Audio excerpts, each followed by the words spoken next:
नमस्कार, एडीआल story channel में आपका स्वागत है। हमारी आज की कहानी नैतिकता से परिपूर्ण प्रेरणादायक की एक ऐसी कहानी है जिसका नाम है बुढ़ापे की लाठी। रामनाथ जी को शहर में आए अभी 2 ही साल हुए थे। उनका बेटा सचिन शहर में नौकरी करता था, इसलिए वह अपने पिता को भी शहर ले आया था। सचिन की पत्नी राधिका को रामनाथ जी का उनके साथ रहना बिल्कुल भी पसंद नहीं था। वह चाहती थी कि हम अकेले में ही मजे से रहें। इसी बात को लेकर अक्सर घर में कहा सुनी होती थी रहती थी। एक दिन राधिका घर का काम निपटा रही थी, तभी रामनाथ जी के हाथ से एक शीशे का गिलास गिरकर टूट गया। राधिका को बहुत गुस्सा आया। वह बोली, बाबूजी, आपको दिखाई नहीं देता कि मैं सारा दिन घर का काम करती रहती हूँ और आप नुकसान करते रहते हैं। अब कौन यह समेटेगा? राधिका की बात सुनकर रामनाथ जी बोले, बेटी, मैं साफ कर देता हूँ। यह कहकर रामनाथ जी कांच के टुकड़े समेटने लगे। तभी एक कांच उनका टुकड़ा उनके पैर में चुभ गया। खून की धार फूट पड़ी। रामनाथ जी ने किसी तरह कांच का टुकड़ा अपने पैर से निकाला और बहू को आवाज दी। राधिका आई और खून देखकर चिल्लाने लगी, ये क्या किया बाबूजी? सारा फर्श गंदा कर दिया। दवा लगाइए, इस पर जाइए अपने कमरे में। मेरा काम और बढ़ा दिया। रामनाथ जी लंगड़ाते हुए अपने कमरे में पहुंच गए। सामने टेबल पर उनकी पत्नी की फोटो रखी हुई थी। उसे देखकर उनकी आंखों में आंसू आ गए। जब वह जिंदा थी तो रामनाथ जी को कभी एक गिलास पानी नहीं लेने देती थी। उनका बहुत ख्याल रखती थी। शाम को जब सचिन घर आया तो राधिका ने उसे सारी बात बता दी। सचिन पापा के कमरे में गया और बोला, पापा, मुझे लगता है आपको यहाँ लाना ही नहीं चाहिए था। आप एक जगह चैन से क्यों नहीं बैठ सकते? रामनाथ जी कुछ नहीं बोले, बस चुपचाप बैठे रहे। कुछ देर बेटा बड़बड़ा कर सचिन बाहर चला गया। रामनाथ जी कहीं अतीत में खो गए।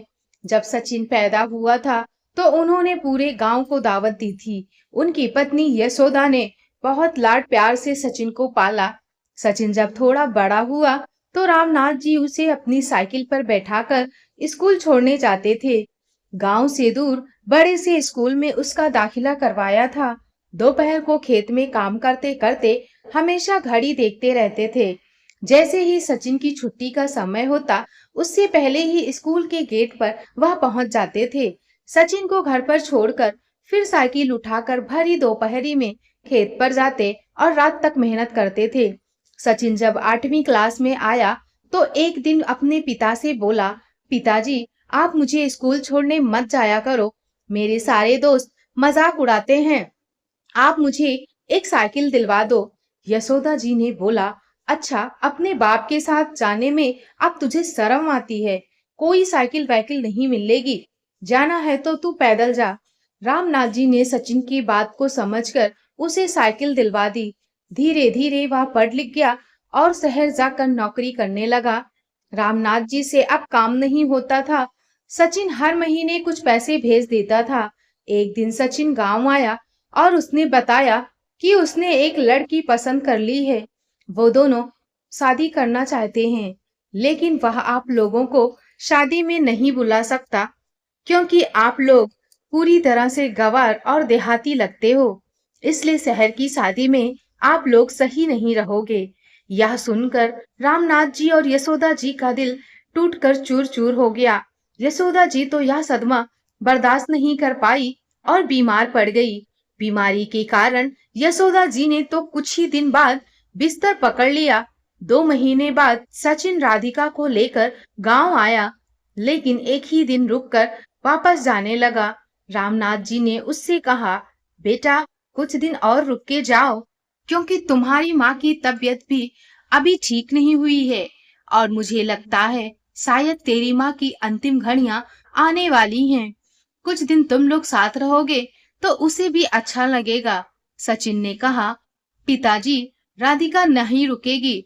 वह बचपन से लेकर आज तक शहर में ही रहती आई है, इसलिए उसे गांव बिल्कुल भी पसंद नहीं आ रहा है। इतना कहकर सचिन अपनी पत्नी राधिका को लेकर वहां से चला जाता है।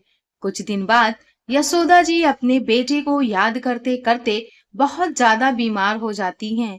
तभी इलाज के दौरान वह अपना दम तोड़ देती हैं। अपनी माँ का अंतिम संस्कार करने के लिए सचिन अपनी पत्नी राधिका के साथ गांव वापस आया। उस समय सचिन और राधिका दोनों 13वीं तक रुके थे। फिर पिता की देखभाल कौन करेगा? वह यहाँ अकेले कैसे रहेंगे? रह रहकर यशोदा जी की यादें उन्हें हमेशा रुलाएगी। यह सब सोचकर रिश्तेदारों के कहने पर सचिन अपने पिता को शहर ले आया, लेकिन अब दोनों उनसे बहुत परेशान हो चुके थे। रामनाथ जी का अब कोई ठिकाना भी नहीं था। गांव का मकान और खेत सब सचिन ने बेच दिए थे। उसी पैसे से उसने शहर में एक बड़ा सा फ्लैट खरीदा और किराए के मकान से उसमें आ गया था। एक दिन शाम के समय रामनाथ जी उदास होकर एक पार्क में रखे बेंच पर बैठे थे। उनके जीवन का अब कोई मकसद नहीं था। तभी उन्होंने देखा 3-4 बुजुर्ग उनकी ही उम्र के लोग वहीं पार्क में बैठे हंस रहे थे। सभी एक दूसरे से मजाक कर रहे थे। रामनाथ जी को यह देखकर अपने गांव की याद आ गई। गांव की चौपाल पर वे भी गांव वालों के साथ अपने सुख दुख बांटते थे। इसी बीच किसी की आवाज से उनका ध्यान भटका। उन्होंने नजर उठाकर देखा तो उनमें से एक सज्जन उनके सामने खड़े थे। वे रामनाथ जी से बात करने लगे। उन्होंने अपना नाम राजेंद्र बताया। उन्होंने कहा, आप भी बहू बेटे से परेशान हो क्या?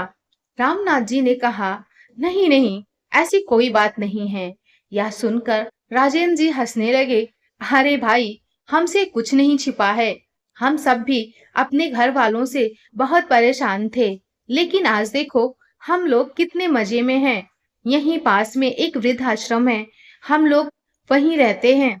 जो मन में आए वो करते हैं, जहाँ जाना हो वहां जाते हैं। वहां बड़े प्यार से नौजवान हमारी सेवा करते हैं। समय पर खाना मिलता है, जरूरत पड़ने पर मुफ्त दवाइयाँ भी मिलती हैं। सोने के लिए अच्छा सा बिस्तर, साथ ही हंसी खुशी का माहौल रहता है। मेरी बात मानिए, अपने दिल में छुपे इस दर्द को हम सबके साथ साझा कर सकते हैं, क्योंकि हम लोग भी आपके जैसे हालातों से ही गुजरे हैं। आप हम सबको अपना परिवार समझ सकते हैं। इस उम्र में अपने ही बेटे बहू से बेइज्जती करवाने से तो अच्छा है आ जाओ हमारे संग। यह सुनकर रामनाथ जी की आंखों से आंसू बहने लगे। राजेंद्र जी ने बाकी सबको भी बुला लिया। फिर वे रामनाथ जी को आश्रम दिखाने ले गए। वहां सब खुशी खुशी रह रहे थे। वहां उन्हें कुछ नौजवान लड़के लड़कियां भी मिले जो वहां सेवा करते थे। रामनाथ जी ने उन लड़के लड़कियों से बहुत देर तक बातचीत की। फिर अपने मन को हल्का करने के लिए उन्होंने अपनी जिंदगी में हुई उथल पुथल की सारी किस्साएं उन्हें सुना डाली। उन्होंने बहुत प्यार से रामनाथ जी की सारी बात सुनी और उनसे कहा, दादाजी, आप हमारे आश्रम में आ जाइए। यहाँ आपको कोई भी तकलीफ नहीं होगी। यहाँ हम आपकी इतनी सेवा करेंगे कि आप अपना हर दर्द भूल जाएंगे। रामनाथ जी के लिए यह सब बिल्कुल अलग था। गांव में तो ऐसा कुछ भी नहीं था।